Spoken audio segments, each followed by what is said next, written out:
welcome back to Video Game Vibes. I am your boy, Grog, aka Super Potion, aka Grog Games. I am with my boy, PatriotJax. Jax, how are you? You're looking great today. I love the beanie.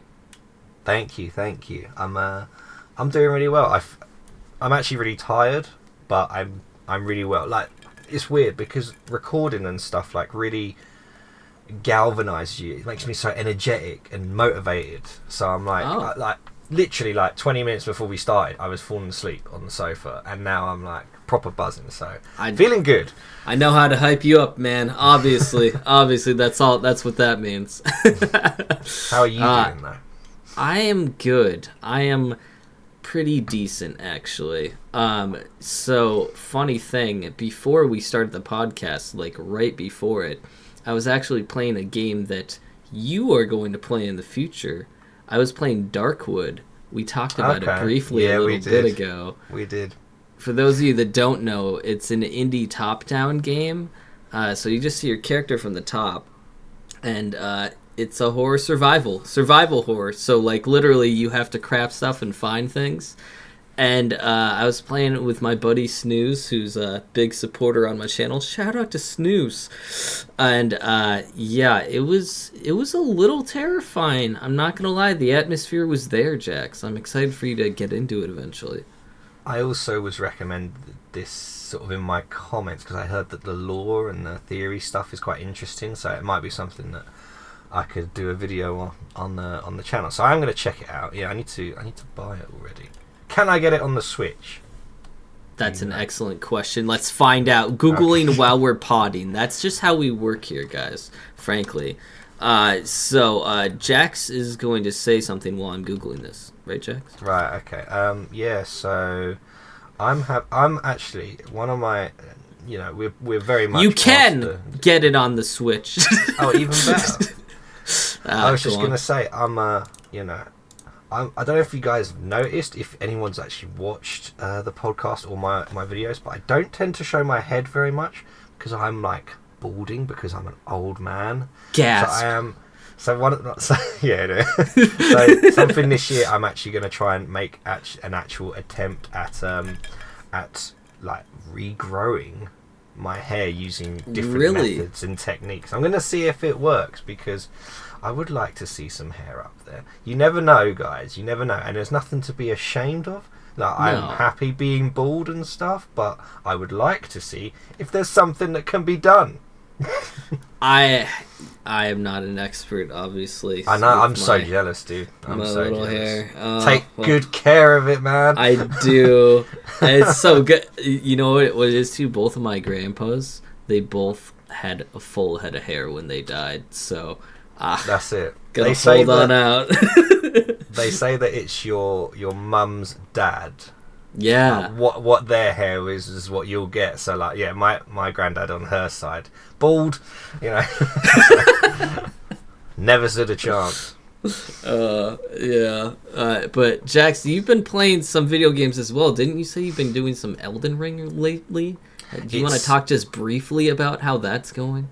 Yeah, it's all I've been playing. I'm 22 hours in, although I've just got to the first boss. So if you catch one of my streams, guys, we just fought Margit, I think the first sort of main boss. Correct. It was going pretty well. We got down to a quarter health on a number of occasions, but I think the chat sort of convinced me, like, you're not strong enough. Let's regroup. Let's explore some more. So I've been doing a bit of that, sort of off recording. I think what I need to get my head around is the whole Ashes of War stuff and attributing them to weapons. That's the stuff that I've not quite wrapped my head around, and how to use them in the right way and for the right weapons. That's where I'm sort of like, I need to focus. But at the minute, I'm like strength and dexterity and stuff. I'm like mid-20s level at the minute. Oh, okay. That's not bad. Did you use the like summon on the boss at all? Like, before in the gold sigil summon, did you use that? Oh yeah, I used him as well. He's a good distraction. And then I then used I got some wolves out and stuff. They were pretty good. Someone suggested I use the jellyfish because that's a good distraction. I'm guessing they got a lot of health. So maybe try the jellyfish. Yeah. I'm gonna be honest. I'm not an expert either. I don't know. Like, it's early in the game, so I think you could actually find them too. But I found like summons that were just the undead skeletons. I don't know if you've run into those yet. I've got one that's a mage, and then I've got one that's like a group of guys that undead guys that are fighting. Two of them, and they have spears, or is it like a group? Honestly, it's just I couldn't honestly tell you. Okay, anyway, we'll find out. It's like it's blurry. There's lots of stuff happening, you know. Yeah, anyway. So I was just gonna say I'm super dumb. I've used like the same summon the whole entire game, which is just these two skeletons with spears. And the reason why I do that is because I constantly use them as cannon fodder. Because as long as you don't double tap them when they're on the ground, they'll respawn. So they just continue to be cannon fodder throughout the fight if the boss is too dumb to finish them off. And then I can, just chip away at them. But okay, yeah. I see what you're saying. I think the ones that I've got don't respawn, but I think I know the types of enemies you're talking about. The ones that, and if you don't hit them on the ground again, then they'll keep coming back. Yeah, I'm with you.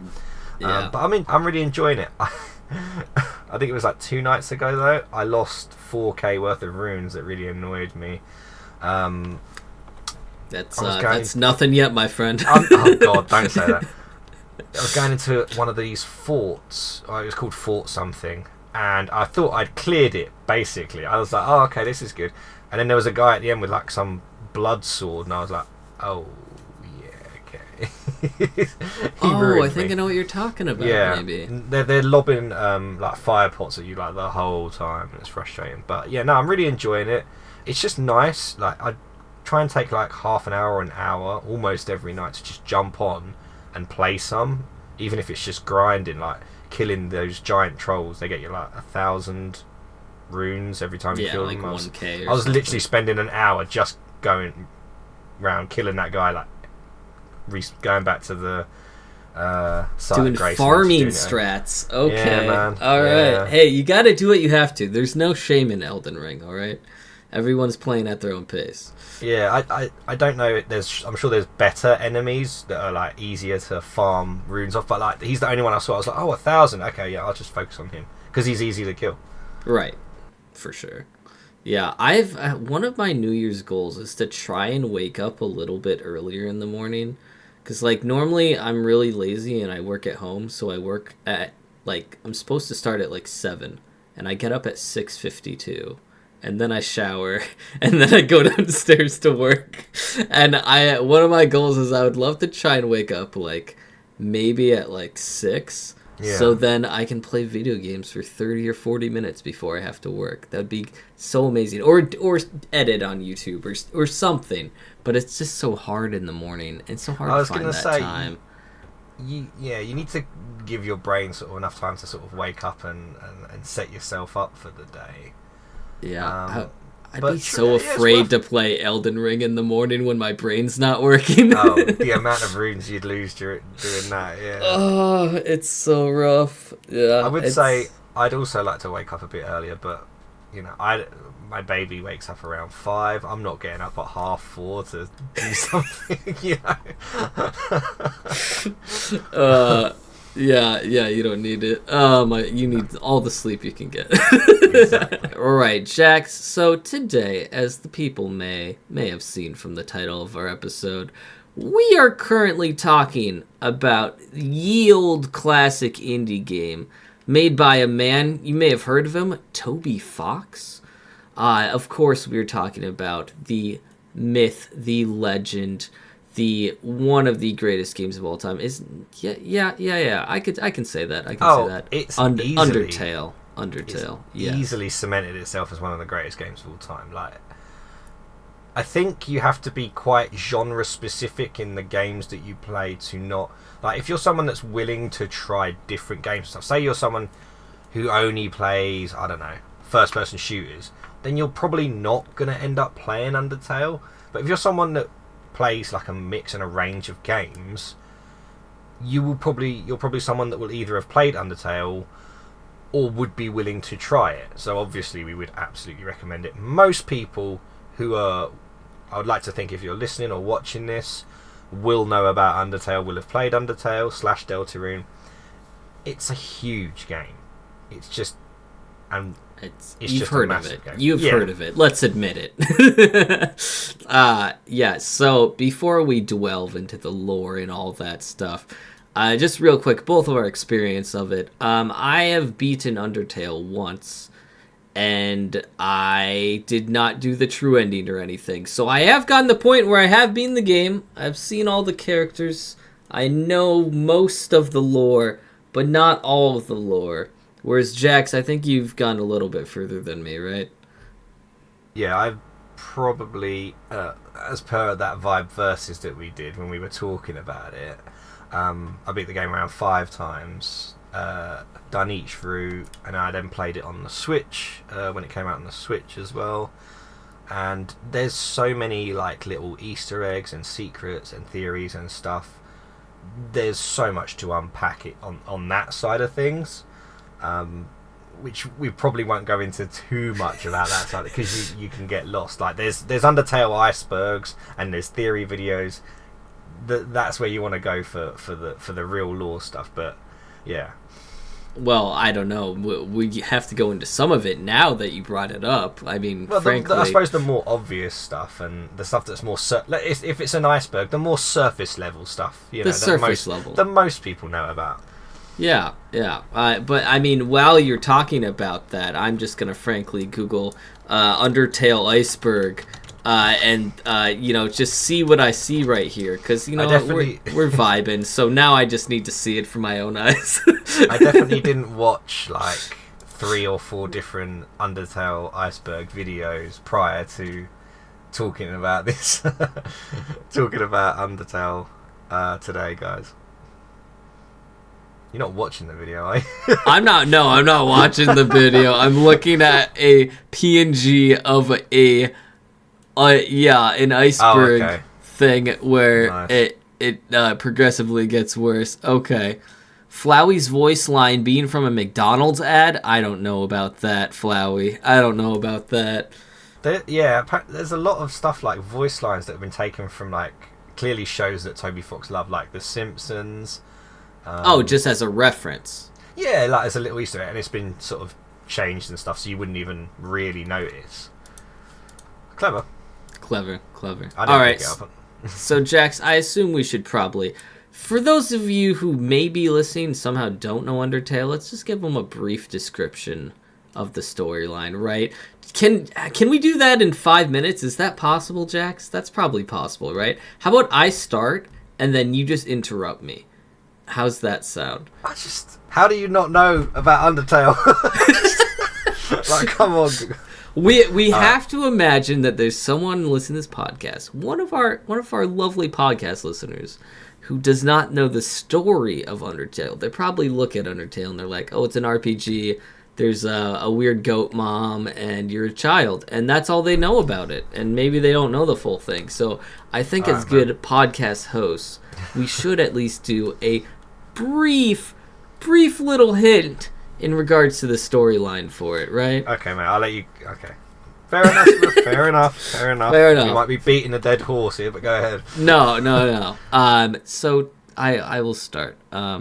There once was a world of monsters and humans, and the monsters and humans essentially waged war on each other and hated each other, and the monsters went underground while the humans remained above ground.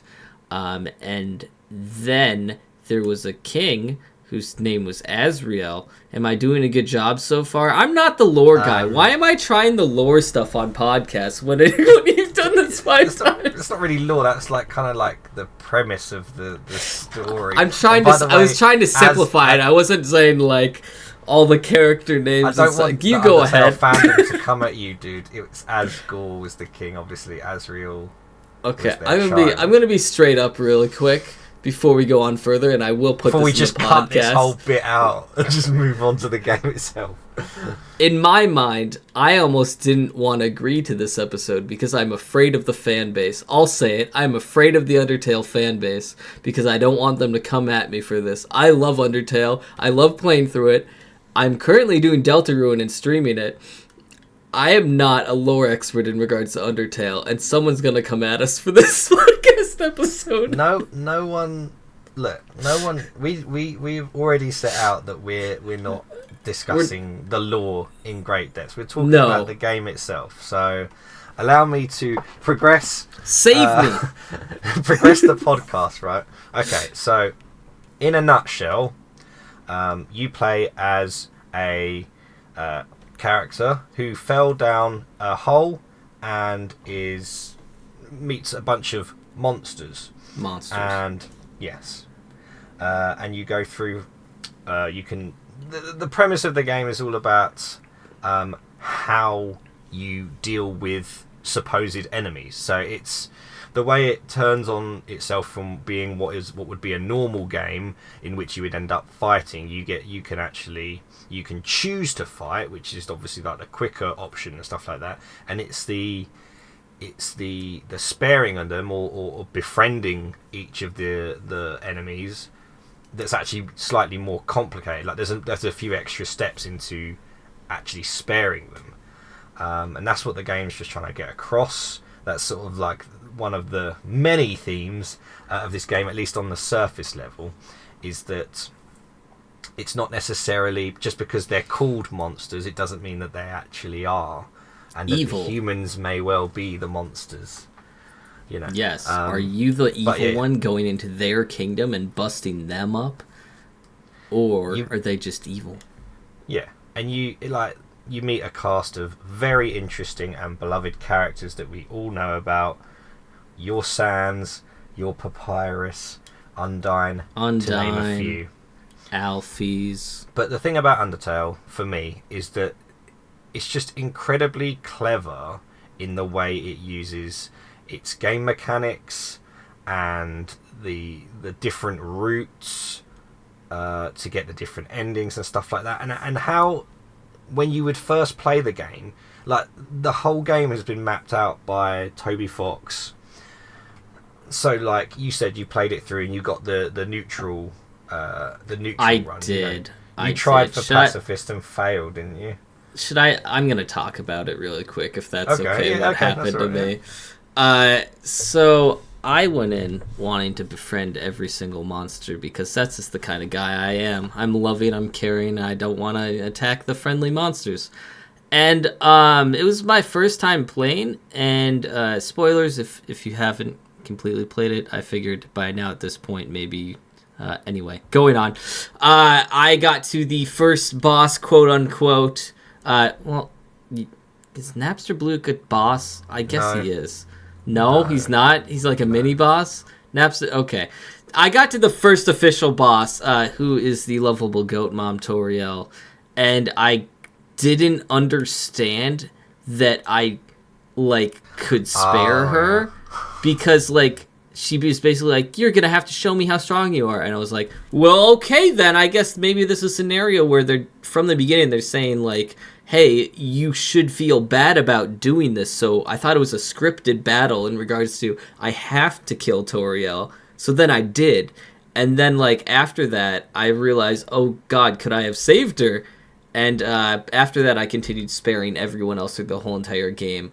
But except for Toriel, and then I got the neutral ending, and it was very, very bad. I felt so upset about it, dude. That's the thing, though. That's what's clever, and this is going back to what I was saying about what's clever about it, is that it's harder to save them. It's harder to spare them.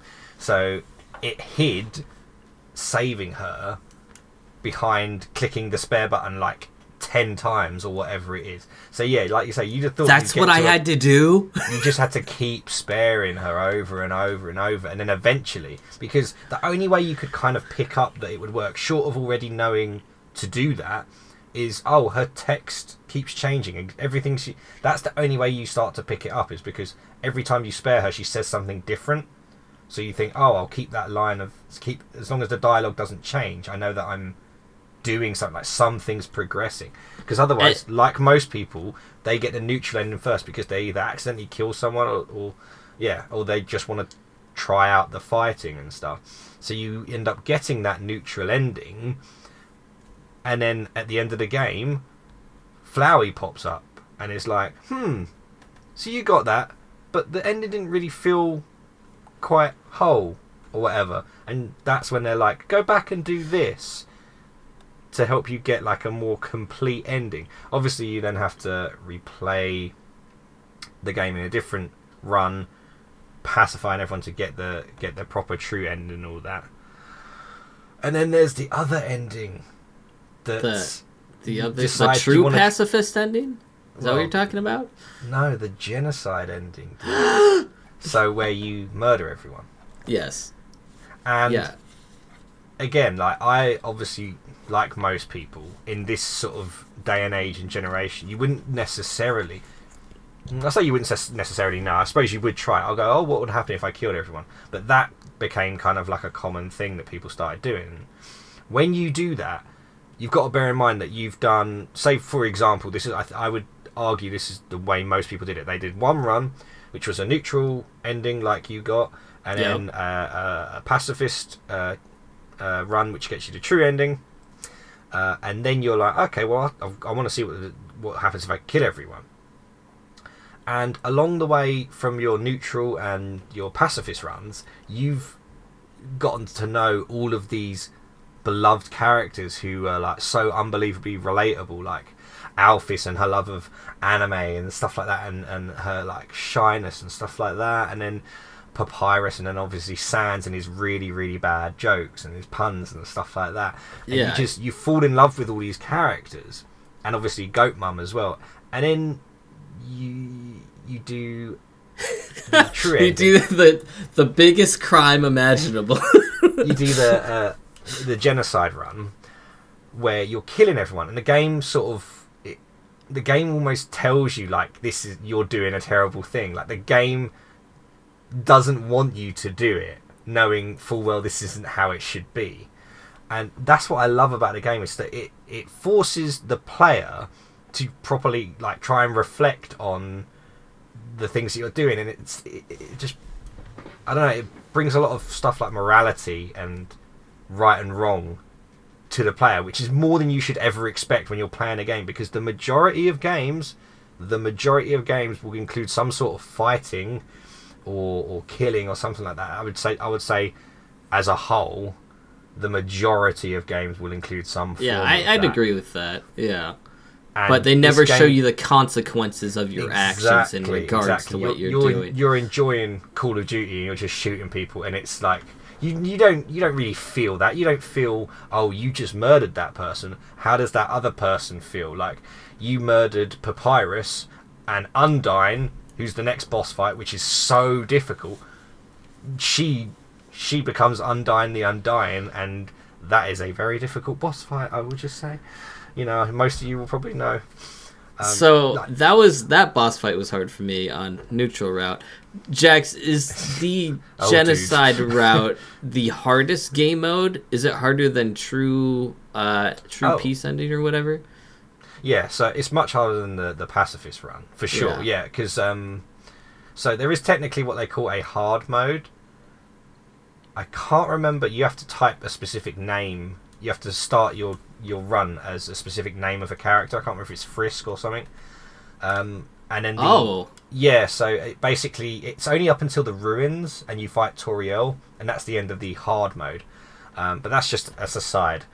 The genocide run is notorious for the difficult bosses, mainly Undyne and Sans, obviously, at the end. I mean, if you don't know about the Sans boss fight, dude, you should. It's basically internet culture at this point in time, for nerds at least, right? Jax, I think maybe we should talk a little bit more about the characters.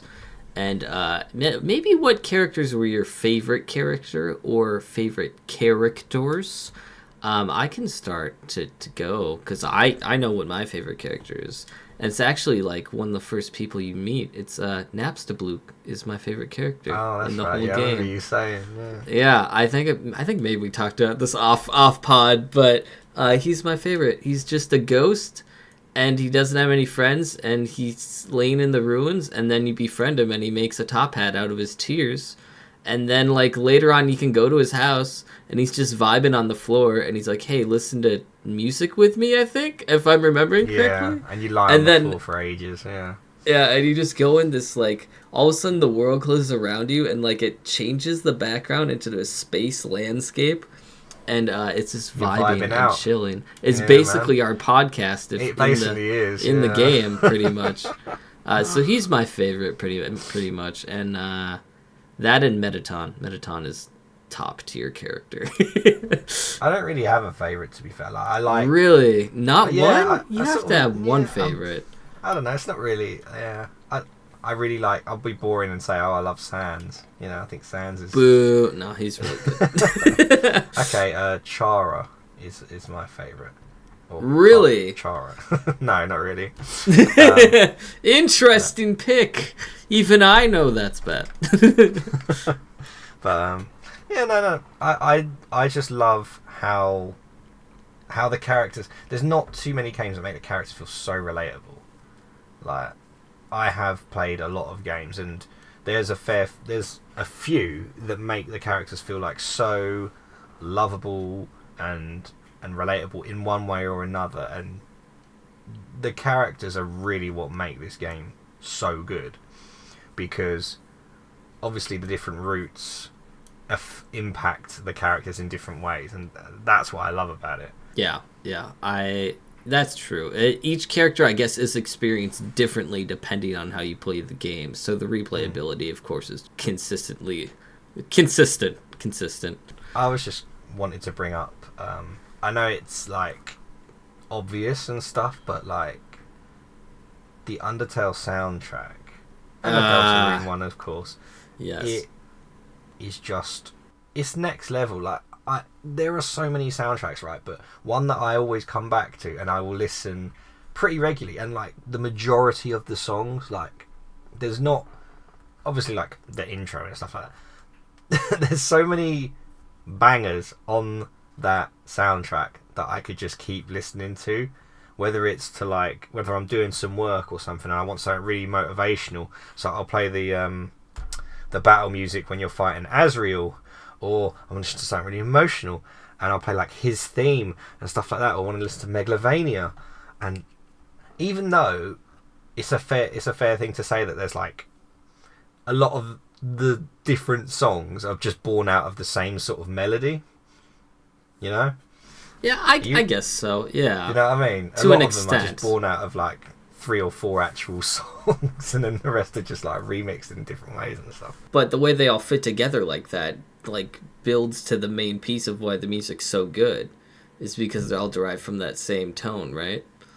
And that specific melody, the one for his thing, is so good. It's so good. I'll never get over that, how good that soundtrack is, like, for real. Can I just say, can you please play the genocide route? I would love to see you play through that. All right, hold on. So, listen, I can guide you. It's not gonna help. Because I am terrible at this game. I'm gonna be honest. So I played this on my channel in a full playthrough. I think there's like 20 plus episodes, and this was one of the first games that I played on my, well, maybe like a year in, so you know, it's a little down the ways of the road, but it was a while ago. And this was back when my brother was still on my channel, and I had to pass the controller to him to like beat it, because this game is so hard in mechanics for people that have bad coordination like I do. I need platforming. I need specific combat stuff. This is a bullet hell in a box, and it just confines me so much. I'm so bad at it, and I've tried using mouse and keyboard. I've tried using a controller. It doesn't help. Either way, I'm just terrible at it. So if Genocide's like the hardest run, dude, I don't know if I can do it. You fighting Undyne and Sans. Oh, I'd love that. Okay, so I'm not really spoilers, but in Deltarune, I was fighting the first secret boss in Chapter 1, Jevil. Oh, have you fought him? Yeah. I did him on a stream as well. Yeah, he kicked my butt quite hard. But so you beat him on stream? Yeah, he's pretty tough, to be fair. I'd say he's not quite on Sans' level. But did you beat him?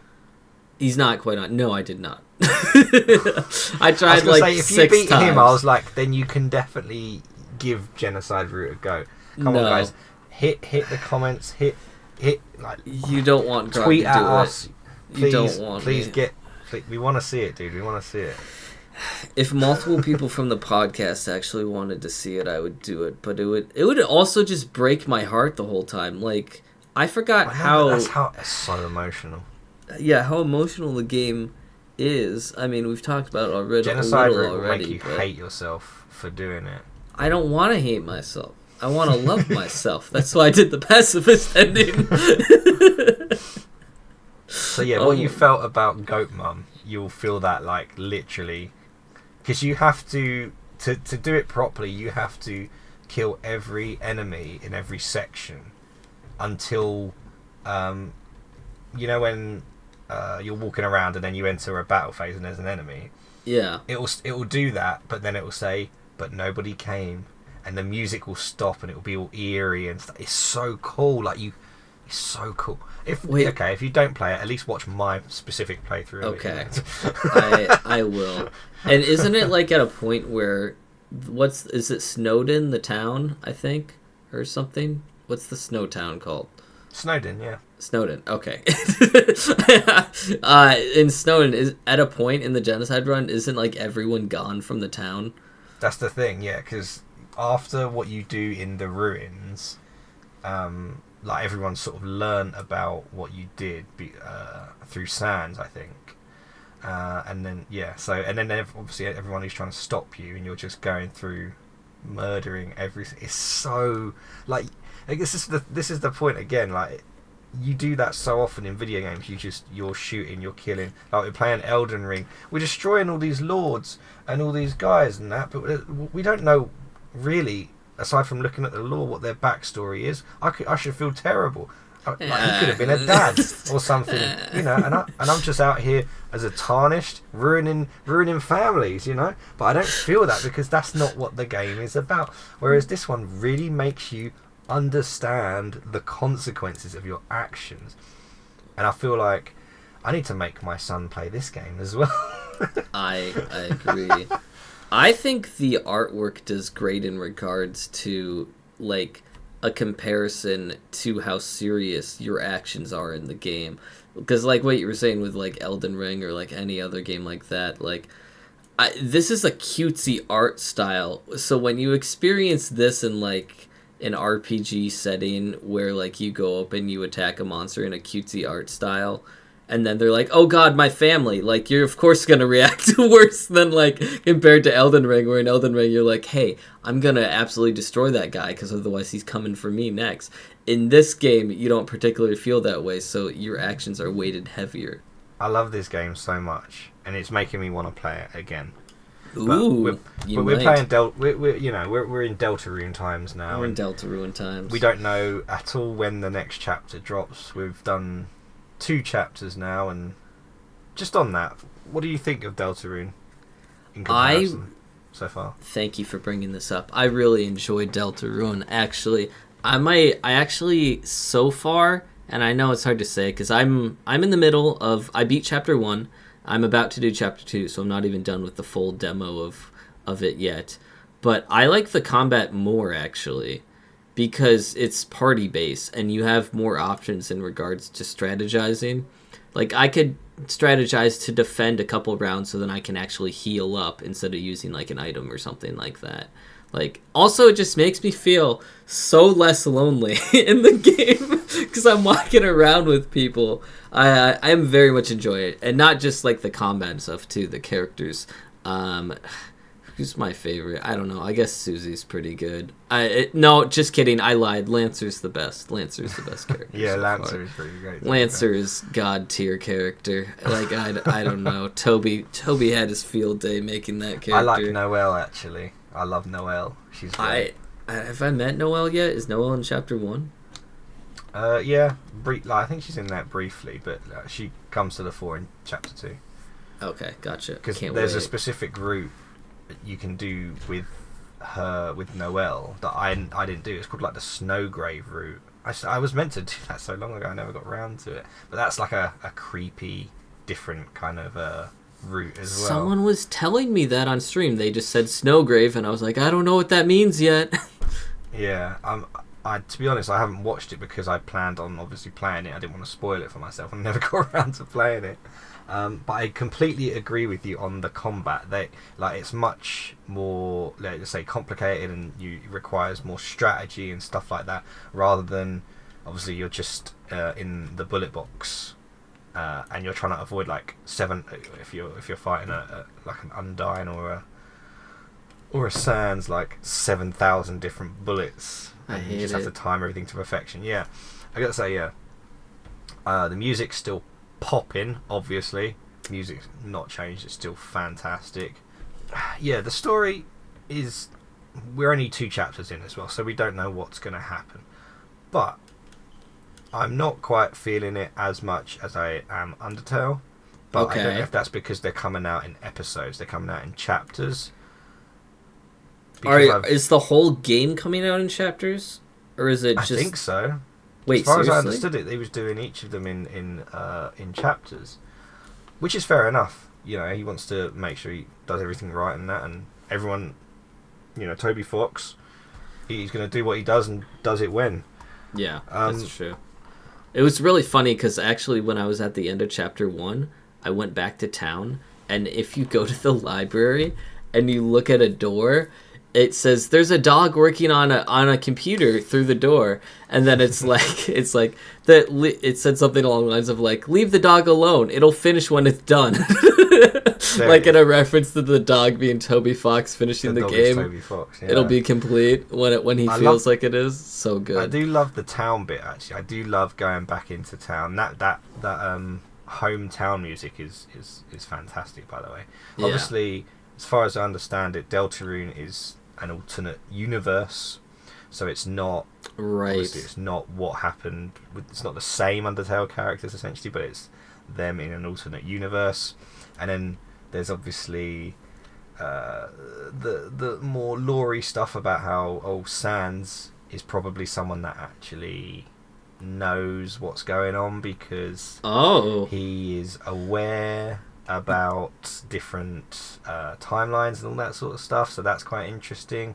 Oh, right. I knew that in the lore. I absolutely knew that. Yeah, and then like when I talked to him in Deltarune, he said like he had an option for saying like hello again or something, and then when I pressed that, because of course I know who he is, he was like, oh, but we haven't met yet, right? It's like, That's the thing about both these games, like they will just say stuff like that that's sort of like it could mean nothing, but like it will send the fandom into a frenzy because probably more than likely it does actually mean something in some form of context, and it does that with so many just little characters, side characters throughout the games, which I think is really cool. I'm not sure on the bosses and stuff. Like I found them to be okay. I did like and I won't. You haven't finished chapter 2 yet, have you? I have not even started chapter 2. Right. So okay, good to know. The secret boss in chapter 2 was really good. Really enjoyed that. Make sure you do that. Is he harder than the secret boss in chapter 1? No, much easier. From memory, much easier. Okay. Yeah, Jebel's killing me. Anyway, go on. But I didn't find either of the chapter 1 or 2 like final bosses, all that, or the characters themselves that sort of interesting compared to the early bosses, or even the later bosses that we got in Undertale. But again, that's just me like making a direct comparison. Right, and that's fair. Those like Deltarune hasn't fully come out yet, so it's not really fair to compare at this stage.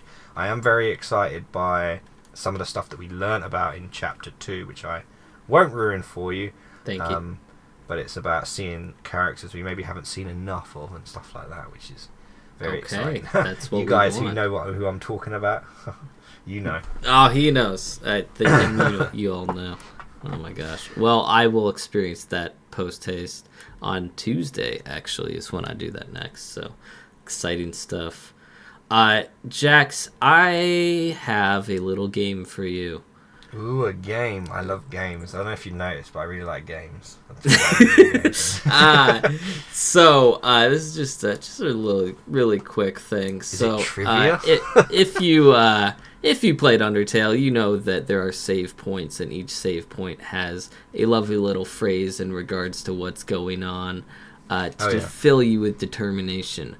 I have put together just a quick little quiz in regards to if this phrase from a save point is in the game or not. So true or false is the save point in the game, Jax. And we'll see if you get 100%. How does that sound? I love it. Let's go. Okay. First question. Okay. The phrase is, an ominous structure looms in the distance. You are filled with determination.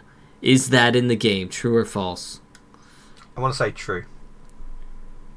That is correct. That is in the game. Specifically in the Hotland Core View, room 155. Or so I'm told via the wiki. Love it. Question 2. You feel a peaceful presence nearby. You are filled with determination. Ooh. That one doesn't ring a bell, but I could see it being true. I'm going to say false.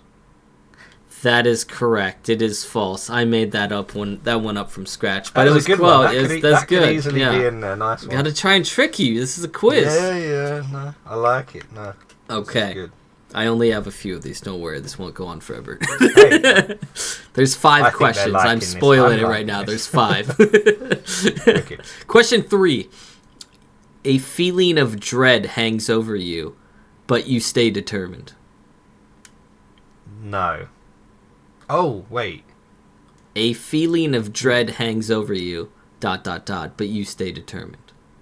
But you stay determined? No, I swear they all say... they specifically say determination, so false.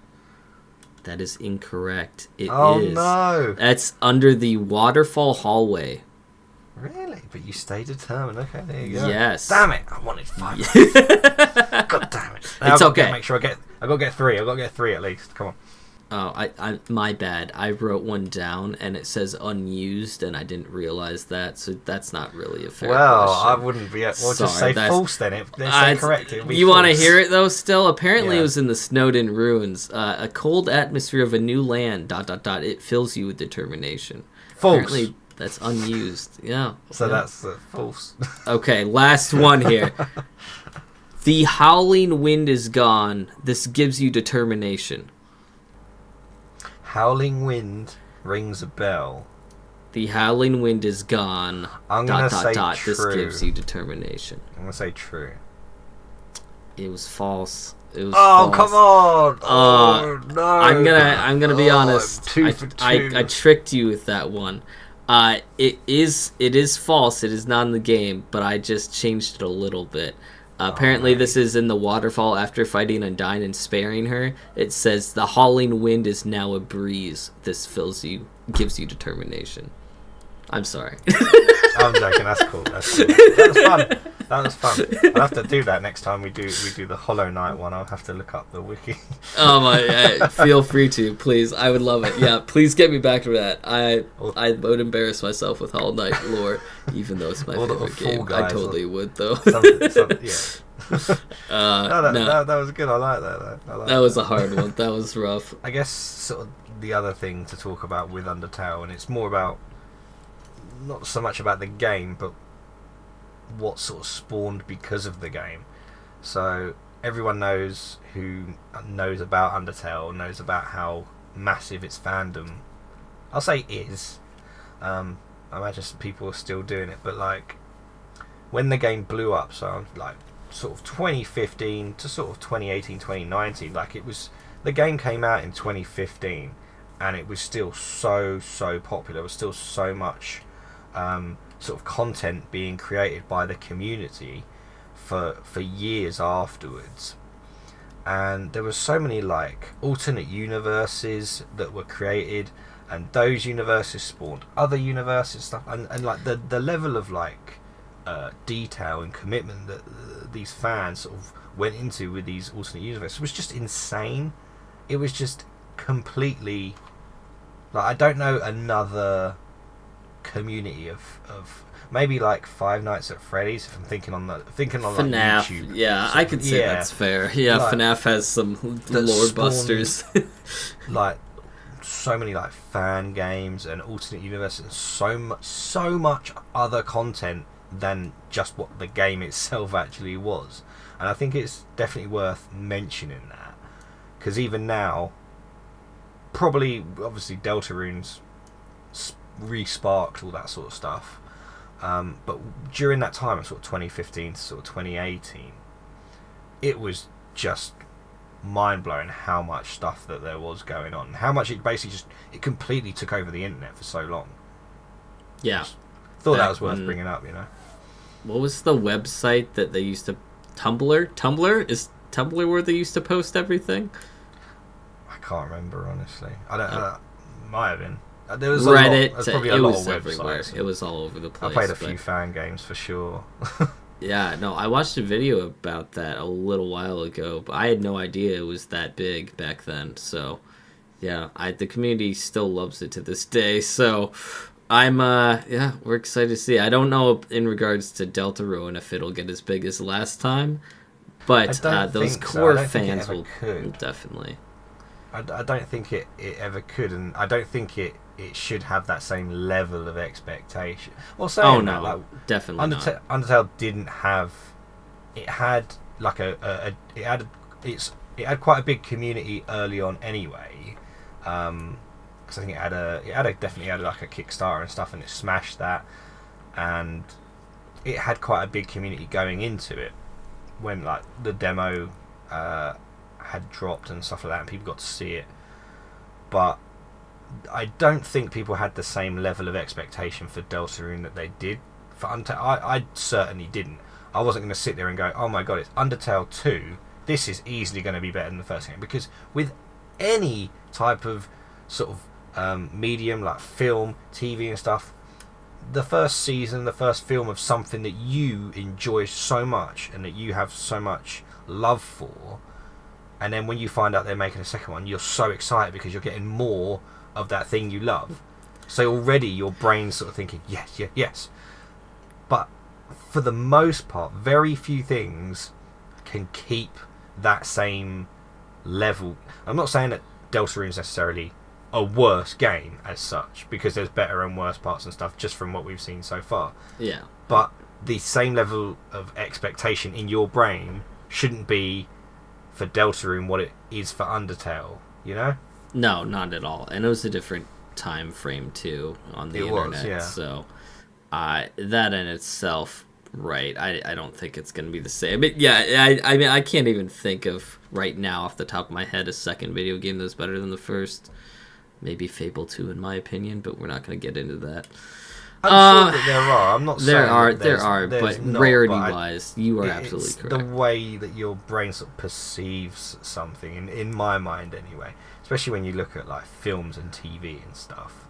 Especially films are sort of the worst for it when they try and like bring back a dead like a film that came out and they try and either remake it or redo it, or you know. Yeah. There's very few that really can keep it going or just meet the expectations that, especially nowadays with the internet. I sound so old with the internet.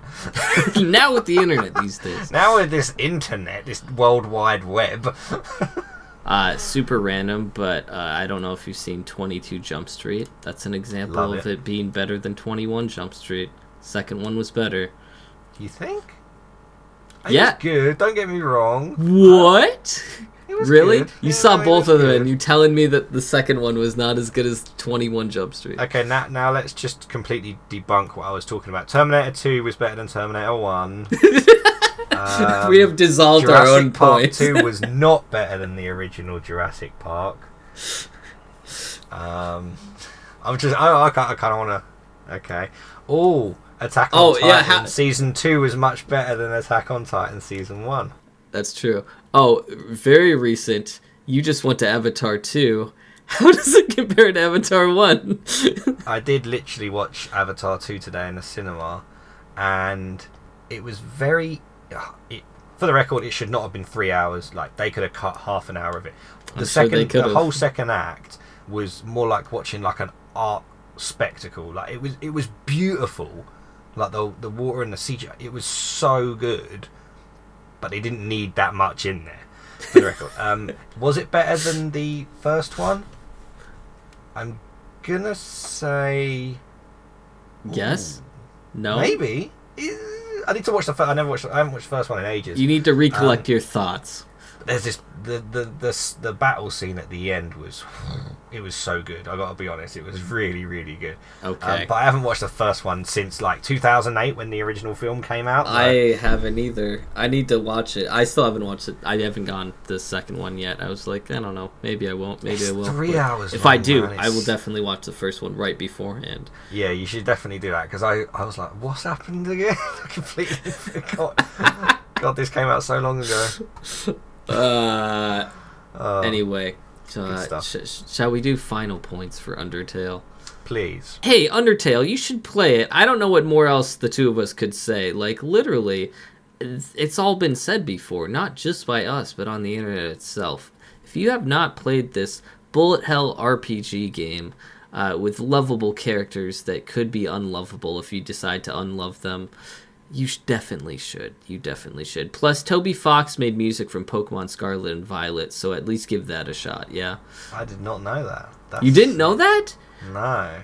He made the, Oh, never mind. I was going to make a reference, but you haven't played the Pokemon games, so never mind. But yeah, for anyone that, like, looks at it and would just go, yeah, that's just not me. Like, I don't play, like, small RPG maker games like that or whatever.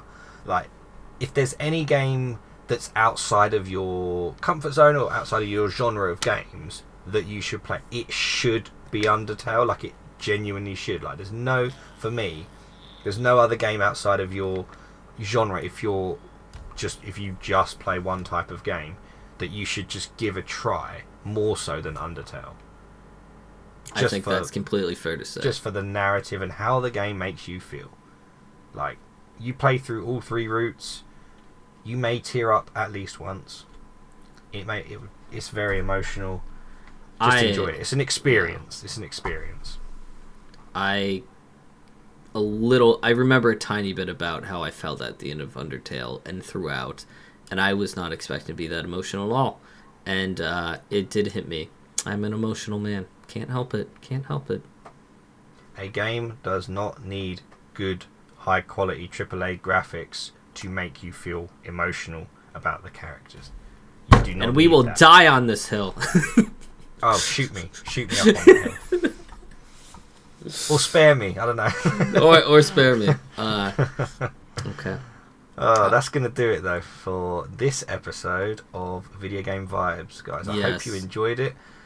I love Undertale. You love Undertale. Everyone who knows about Undertale, who's played it, should love it. I don't think I've come across someone who has ever not liked the game. I don't think I have either. Unless, of course, they haven't played it, you know. Yeah. So of course, naturally, this passes the vibe. If you were wondering, we do have to declare it though, just so if know the vibe was out of 10, it's like it's in the air. It's in the stratosphere. It's in space. Man. It's over in Pluto. Yes, that's good. So Pluto is once not a planet. What? Sorry. So Pluto is not a planet. I didn't say it was a planet. Did I say it was a planet? No. I just. You said Pluto. I did say Pluto. For a fact that's pretty normal now. It never used to be, but Pluto is always a planet in my heart, and I will die on that hill as well. I will die on that. What do they call it? If you guys enjoyed this planet, episode, I'll die on that dwarf planet. Sorry, I keep interrupting. Yes, I will die on that. This is all planet. making it in the podcast. Okay, if you enjoyed this episode, please make sure you let us know whether you're watching on YouTube in the comments by hitting the like button or in the comments. If you're on Spotify, please give us a 5-star review or at least a 4-star review. That'd be pretty sick. Or on any other thing, give us a review. 5-star. You should probably give us a 5-star, I think. Yeah. Thank you guys so much for listening, as always. But tune in a fortnight's time for another... Fortnite? No, we're not talking about Fortnite. Unless you guys want us to, and then I guess we're not talking. We will never do a podcast episode on Fortnite. You can take that to the bank right now. I don't know how many.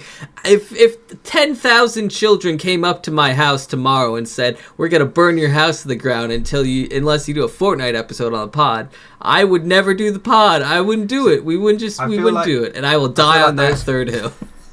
I feel like those kids should play Undertale so they learn right from wrong, because going to your house, that's not right, and they need to know that there are consequences for their actions. They need to spare me, and with that... Yeah, and with that, that's going to end the pod. Thank you again, guys, thanks for listening, and we'll see you guys next time. Goodbye.